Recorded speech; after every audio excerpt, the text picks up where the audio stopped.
Assalamualaikum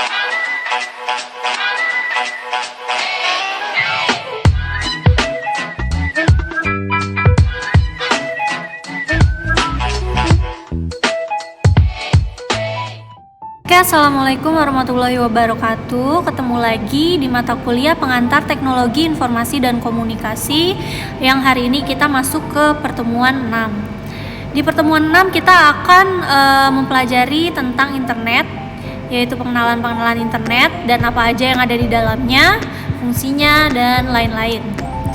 Yang pertama di sini ada tentunya definisi internet dulu. Menurut Ahmad Fauzi dalam bukunya yang berjudul Pengenalan Teknologi Informasi, internet merupakan media komunikasi menggunakan jaringan komputer dan saluran telekomunikasi yang saling menghubungkan.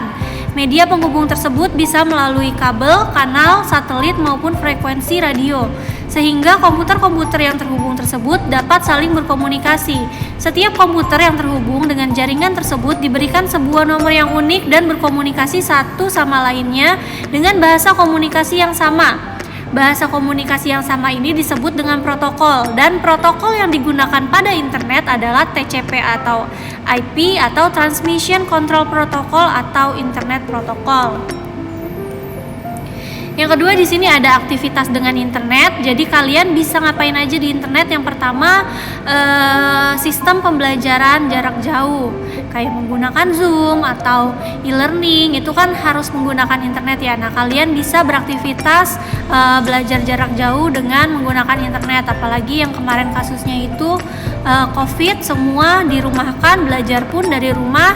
Internet itu jadi sangat membantu aktivitas belajar maupun mengajar di sini sebenarnya, nggak hanya belajar tapi juga mengajar. Yang kedua ada sistem telepon. Nah, sekarang sistem telepon juga memanfaatkan internet karena udah jarang sekali orang yang ibaratnya telepon itu menggunakan pulsa, pasti menggunakan WhatsApp gitu, Line atau aplikasi lainnya yang harus terkoneksi dengan internet gitu. Jadi lebih irit juga. Yang ketiga ada pencarian lowongan kerja. Di sini kayak pokoknya website karir itu bisa membantu kita mencari lowongan pekerjaan. Yang keempat ada transfer uang bisa dengan internet. Kayak sekarang kalian pasti punya mobile banking, entah itu dari mobile banking bank-bank yang ada, BCA, Mandiri, ataupun sekarang banyak bank yang hanya bank digital kayak Cbank terus ataupun Dana gitu kan. Nah, itu kan bisa digunakan untuk mentransfer uang menggunakan internet tanpa kita harus ke ATM. Nah, itu adalah 4 contoh aktivitas dengan internet. Di sini selanjutnya ada sejarah internet. Jadi internet bermula dari ARPANET yang diluncurkan oleh Departemen Pertahanan Amerika Serikat pada tahun 1969. Dulu internet itu namanya ARPANET ya. Sebagai proyek yang menghubungkan DoD dengan kontraktor penelitian militer dan universitas yang menerima dana penelitian. ARPA yang berarti Advanced Research Project Agency bertanggung jawab untuk mendanai berbagai proyek riset dan kemudian dikenal dengan DARPA. Jaringan ini dimulai dengan hanya 3 komputer yang terhubung di California dan satunya di Utah. Namun dengan cepat berkembang, dia berkembang ke berbagai lokasi atau berbagai negara. Pada dekade 1990-an, internet mulai tumbuh pesat dan mengubah cara orang berkomunikasi dan mengakses informasi secara global. Selanjutnya ada kebutuhan untuk koneksi internet. Yang pertama itu ada modem. Kalau misalkan kalian menggunakan smart TV itu udah pasti ada modemnya, atau zaman dulu itu kan kita menggunakan laptop itu harus ada modemnya ya. Kalau sekarang kan kita sudah ada kayak SIM cardnya sendiri, dia ada paket internetnya, jadi kita tidak perlu modem lagi gitu ibaratnya. Nah, yang kedua ada telepon. Telepon itu sebagai sarananya, di sini kalian juga bisa akses internet lewat PC, laptop dan lain-lain. Itu bisa terhubung lewat modem ataupun yang lainnya. Yang ketiga ada software atau perambannya. Itu kita browsing itu harus ada si softwarenya atau perambannya. Entah kalau mau browsing Google ya harus ada peramban Mozilla atau lain-lain, entah itu software kalian mau chat, telepon dan lain-lain harus ada install aplikasi WhatsApp, Line atau dan lainnya, itu yang jelas harus ada softwarenya. Yang keempat itu sudah pasti harus ada internet service providernya. Nah sekarang itu internet service provider itu udah banyak, kayak Telkomsel, IndiHome, terus First Media, itu dinamakan internet service provider atau dia penyedia layanan internetnya gitu. Lanjut, di sini ada istilah-istilah dalam internet. Yang pertama di sini ada website, yaitu halaman atau kumpulan halaman yang dapat diakses melalui internet. Biasanya memiliki informasi tertentu dan dapat terdiri dari teks, gambar, video, dan elemen lainnya. Jadi biasanya kalau website tergantung kalian websitenya apa. Kalau misalkan e-commerce, ya berarti nanti di situ ada gambar-gambar yang akan dijual. Kalau misalkan website SoundCloud misalkan, berarti dia di situ ada suara-suara. Kalau misalkan TikTok, dia berupa gambar, ada video, ada, dan ada suaranya juga. Tergantung website atau halaman apa yang kalian kunjungi. Yang kedua ada homepage, yaitu halaman utama dari sebuah website yang biasanya menjadi titik awal bagi pengunjung untuk menavigasi ke bagian lain dari situs tersebut. Homepage seringkali menyajikan ringkasan informasi penting dan tautan ke konten lainnya. Jadi ketika kalian membuka peramban kalian, kalau kalian perhatiin kayak Mozilla, kayak Google Chrome, ketika kalian baru masuk atau baru ngeklik, itu namanya muncul homepage. Itu bisa jadi ada website-website yang sering kalian kunjungi, dirangkum di situ atau dimunculin di situ. Terus kalian bisa desain juga homepage kalian maunya ada apa aja. Misalkan kalian mau buka MyBase, itu juga bisa ditaruh di situ. Ikonnya atau alamatnya itu merupakan homepage. Jadi ibaratnya kalau di browser itu merupakan desktop kalian lah ibaratnya. Yang ketiga di sini ada domain, nama unik yang mengidentifikasi alamat website di internet, misalnya www.contoh.com. Domain terdiri dari dua bagian, nama dan ekstensi. Ekstensinya itu berarti .com, .org atau .net. Jadi misalkan kalian buka yang sering kalian pakai itu e-learning.bsi, .ac, .id. Nah, ekstensinya itu berarti .ac gitu, karena dia merupakan ekstensi akademi atau sekolah lah ibaratnya gitu.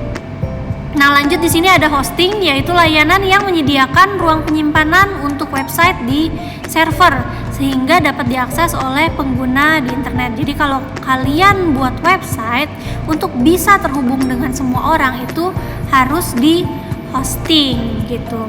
Yang selanjutnya ada browser. Yang kelima berarti aplikasi yang digunakan untuk mengakses dan menampilkan website seperti Google Chrome, Mozilla Firefox, Safari, atau bawaan laptop kalian biasanya Edge ya. Dulu namanya Internet Explorer. Nah, itu dinamakan browser atau bahasa Indonesianya itu peramban ya.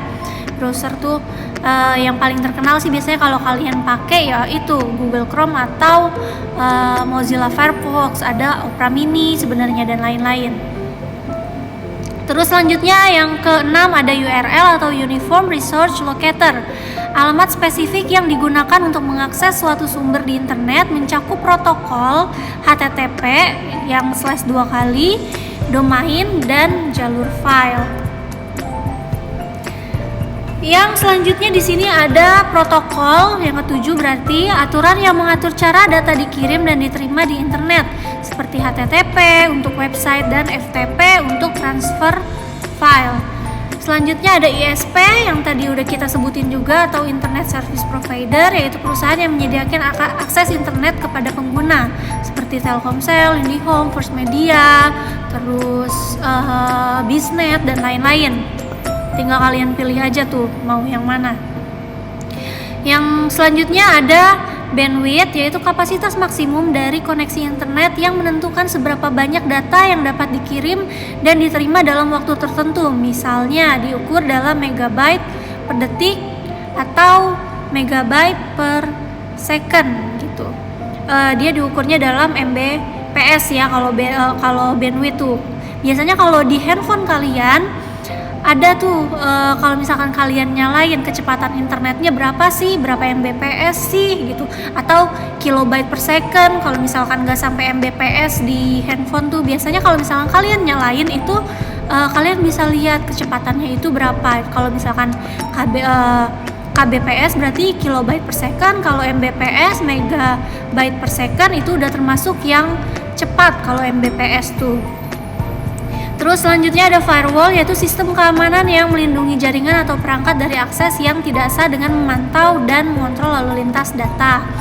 Yang selanjutnya atau yang terakhir di sini ada cloud computing, yaitu penyimpanan dan pengolahan data yang dilakukan di server jarak jauh atau cloud yang dapat diakses melalui internet alih-alih perangkat lokal. Jadi kalau cloud computing sekarang ini kalian gak harus nyimpen file atau sesuatu yang besar di komputer kalian yang bikin berat. Kalian bisa akses lewat internet, yaitu sekarang namanya cloud computing. Jadi ada pihak ketiga yang nyimpen data kalian. Nah, di sini ada 10 kegunaan internet. Yang pertama bisa untuk komunikasi. Jadi internet memungkinkan kita untuk berkomunikasi dengan orang lain melalui email, pesan instan, dan video call, memudahkan interaksi jarak jauh. Gitu. Kalau komunikasi itu emang kalian gunain sehari-hari ya. Kalau handphone itu kan kalian juga nggak bisa jauh-jauh dari handphone. Gunanya untuk berkomunikasi, entah itu dari perangkat langsung atau software komunikasi kayak WhatsApp, atau dari game sekarang banyak yang online, dari chatnya kalian bisa komunikasi dan lain-lain, itu membutuhkan internet. Yang kedua, internet bisa digunakan untuk mengakses informasi. Dengan internet kita dapat dengan mudah mencari dan menemukan informasi tentang berbagai topik, mulai dari berita terkini hingga tutorial dan artikel ilmiah. Nah, informasi itu kalian bisa juga dapetin di mana aja. Misal kalian mau artikel ilmiah, kalian bisa dari Google Scholar, tutorial kalian bisa akses YouTube atau yang lainnya. Kalau berita kalian bisa akses detik.com atau liputan 6 yang online dan lain-lain. Terus yang ketiga ada e-commerce. Internet memungkinkan orang untuk berbelanja secara online, memudahkan transaksi jual beli barang dan jasa tanpa harus pergi ke toko fisik. Nah, kalau e-commerce misalnya kalian belanja lewat Shopee, Tokopedia, Lazada, itu dinamakan e-commerce. Yang keempat, e-learning. Banyak platform pendidikan dan kursus online tersedia memungkinkan orang untuk belajar dari mana saja dan kapan saja. Nah, e-learning ini yang biasa kalian gunain di kampus kita biasanya ada MyBase, itu termasuk sistem e-learning. Nah, internet juga bisa untuk hiburan, bisa nonton film, bisa dengerin musik kan. Kalau sekarang lewat Joox sama Spotify itu kan butuh internet ya, nggak di-download gitu kayak dulu. Bahkan kalau download musik pun kalian downloadnya dulu harus menggunakan internet, nanti baru kalian bisa putar secara offline, serta platform media sosial untuk berbagi konten. Yang keenam, kalian bisa menggunakan internet untuk kolaborasi. Internet memudahkan kolaborasi antar individu atau tim, baik dalam pekerjaan maupun proyek kreatif, melalui aplikasi berbagi dokumen dan platform manajemen proyek. Yang ketujuh di sini bisa menggunakan media sosial, memungkinkan kita untuk terhubung dengan teman, keluarga, dan orang baru, serta berbagi pengalaman dan informasi. Sebenarnya kalau media sosial itu sama aja kayak yang nomor 1 tadi, digunakan untuk komunikasi ya. Sebenarnya fungsi utamanya juga. Yang ke-8 itu ada sumber daya bisnis. Banyak perusahaan menggunakan internet untuk memasarkan produk mereka, berinteraksi dengan pelanggan, dan menganalisis pasar. Yang ke-9 ada telemedicine, yaitu internet mendukung layanan kesehatan jarak jauh, memungkinkan konsultasi dokter secara online dan akses informasi kesehatan. Kayak sekarang itu udah ada Halodoc ya, kita bisa berkomunikasi dengan dokter atau konsultasi melalui internet. Bahkan di Grab atau Gojek pun sekarang sudah ada dia ikonnya atau fungsinya untuk langsung terhubung dengan dokter. Yang ke-10 ada inovasi dan penelitian. Internet menjadi alat penting dalam penelitian dan pengembangan teknologi baru, memungkinkan kolaborasi antar peneliti di berbagai belahan dunia. Lanjut, di sini ada alamat IP. Jadi alamat IP itu dalam komputer berupa susunan angka A.B.C.D. Jadi itu angka dengan masing-masing A titik B C D-nya itu berupa sebuah bilangan 0 sampai dengan 255. Alamat IP dapat juga dengan melalui nama domain, misalkan bsi.ac.id. Itu bisa digunakan juga sebagai alamat IP. Selanjutnya di sini ada komponen layanan internet. Yang pertama di sini ada email, yaitu surat elektronik ya, yang biasa kalian gunain untuk kirim-kirim email, Gmail, terus Yahoo dulu. Biasanya kalau email itu sekarang masih digunakan untuk sesuatu yang lebih formal. Kalau misalkan untuk komunikasi yang nggak begitu formal, kalian bisa gunain WhatsApp dan lain-lain aplikasi chat. Nah, tapi kalau untuk email sekarang masih sering digunakan untuk sesuatu yang lebih penting, kayak melamar pekerjaan, atau email itu sekarang sudah bisa terkoneksi dengan m-banking kalian dan lain-lain. Yang kedua di sini ada news group, forum diskusi online untuk berbagi informasi dan berdiskusi tentang topik tertentu. Yang ketiga ada mailing list, yaitu daftar alamat email untuk mengirim pesan sekaligus ke sekelompok orang. Yang keempat ada telnet, yaitu protokol untuk mengakses dan mengendalikan perangkat lain secara remote melalui jaringan. Jadi kalau sekarang kalian sudah bisa mengendalikan perangkat lain secara remote gitu. Kalian mau misalkan lagi di luar, kalian mau akses komputer kalian yang ada di rumah itu bisa, namanya itu sekarang telnet. Yang kelima ada FTP atau File Transfer Protocol, yang digunakan untuk mentransfer file antara komputer di jaringan. Yang keenam ada talk, chat, sama VoIP. Talk itu komunikasi teks langsung, chat itu pesan real time antara pengguna, dan VoIP itu percakapan suara melalui internet. Dan yang terakhir ada di sini www yang biasa kalian buka ya. Biasanya kan depannya ada www dulu tuh. BSI-ACID pun ada depannya www.bsi.ac.id atau World Wide Web. Merupakan sistem informasi yang diakses melalui browser, terdiri dari halaman web yang saling terhubung. Nah, selanjutnya di sini ada jenis-jenis domain website. Di sini ada 7. Yang pertama .com yang paling sering kalian temuin, yaitu bisa merupakan company yang sifatnya dia komersil, milik perusahaan swasta atau lembaga usaha yang sifatnya itu mencari laba. Makanya .com itu merupakan jenis domain yang gampang gitu, ibaratnya kita makainya. Kalau misalkan kalian bikin website, .com itu adalah domain yang paling gampang dipakai. Syarat-syaratnya juga nggak banyak. Yang kedua itu ada .org atau organization, yaitu situs milik organisasi atau yayasan yang tidak mencari laba. Nah, kalau ini antara yang nomor 2 sampai nomor 7 itu kalian membutuhkan, ketika kalian mau pakai belakangnya ini domainnya, itu harus membutuhkan surat-surat yang menyatakan kalau kalian itu benar organisasi atau bersifat akademik atau militeri atau pemerintahan. Itu harus ada syarat-syarat yang dipenuhi untuk dapat domain belakangnya org dan lain-lain. Nah, ORG ini merupakan situs milik organisasi tadi. .ac yaitu akademik, situs berarti tentang pendidikan, kayak situs e-learning kalian aja belakangnya .ac ya, .ac.id. Yang keempat ada .net, yaitu network, berupa situs jaringan dari URL atau web lainnya. .mil merupakan situs militer. .gov atau .go merupakan itu governance, biasanya situs milik pemerintah kalau gitu.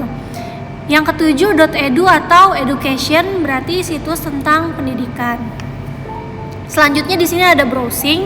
Browsing adalah aktivitas menjelajah internet untuk menemukan informasi, konten, atau situs web dengan menggunakan aplikasi yang disebut browser. Saat browsing, pengguna dapat mencari berbagai topik, membaca artikel, menonton video, dan mengakses berbagai layanan online. Contoh browser yang populer termasuk Google Chrome, tadi udah disebutin, Mozilla, Safari, Edge, dan semuanya menyediakan antarmuka yang menavigasi dan mengakses halaman web dengan mudah. Nah, selanjutnya ada website dan hosting nih. Website atau situs adalah sebuah lokasi di internet yang memiliki akses ke semua pengguna internet dan dapat saling bertukar dokumen dengan cara menghubungkan satu sama lain dalam suatu jaringan yang saling terhubung melalui jaringan komunikasi seperti kabel telepon. Nah, setelah website ini ada web hosting. Dia merupakan tempat seseorang bisa menyimpan data atau menyimpan websitenya, dokumen di sebuah web server, dan data atau dokumen ini tersambung dengan internet dengan harapan dapat diakses oleh orang lain. Selanjutnya ada search engine. Search engine adalah sistem yang dirancang untuk mencari informasi di internet berdasarkan kata kunci atau frasa yang dimasukkan oleh pengguna. Jadi ketika kalian memasukkan atau melakukan pencarian dengan kata kunci, jadi search engine itu akan memindai dan mengindeks miliaran halaman web untuk menemukan hasil yang paling relevan dari kata kunci yang tadi kalian ketik atau cari. Contoh search engine yang paling terkenal atau kalian sering gunain yaitu Google, dulu ada Bing, ada Yahoo, ada DuckDuckGo, Baidu, dan Yandex. Setiap search engine memiliki algoritma dan fitur unik seperti pencarian yang lebih fokus pada privasi di DuckDuckGo atau dukungan bahasa lokal di Baidu dan Yandex sehingga memberikan variasi dalam pengalaman pencarian pengguna. Oke, yang terakhir di sini ada 10 hak dan prinsip internet. Di sini ada 5, nanti ada 5 lagi. Yang pertama ada hak untuk akses. Jadi setiap individu berhak untuk mendapatkan akses internet tanpa diskriminasi, memungkinkan partisipasi dalam masyarakat digital. Yang kedua, hak untuk berkomunikasi. Jadi pengguna berhak untuk berkomunikasi dan berbagi informasi secara bebas tanpa batasan yang tidak wajar. Yang ketiga, ada hak untuk berpartisipasi. Setiap orang memiliki hak untuk terlibat dalam proses pengambilan keputusan yang mempengaruhi penggunaan dan regulasi internet. Yang keempat, yaitu ada hak atas privasi.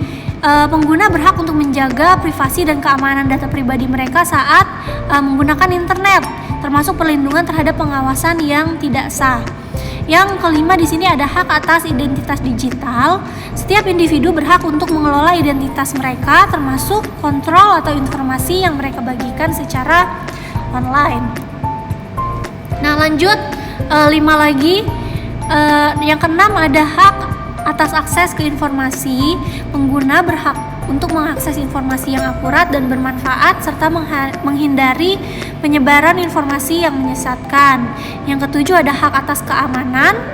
Pengguna berhak untuk merasa aman saat menggunakan internet, termasuk perlindungan dari ancaman cyber dan kejahatan online. Nah, makanya tadi kita udah bicara tentang firewall juga, itu merupakan keamanan dalam menggunakan internet. Terus ada hak untuk pendidikan digital.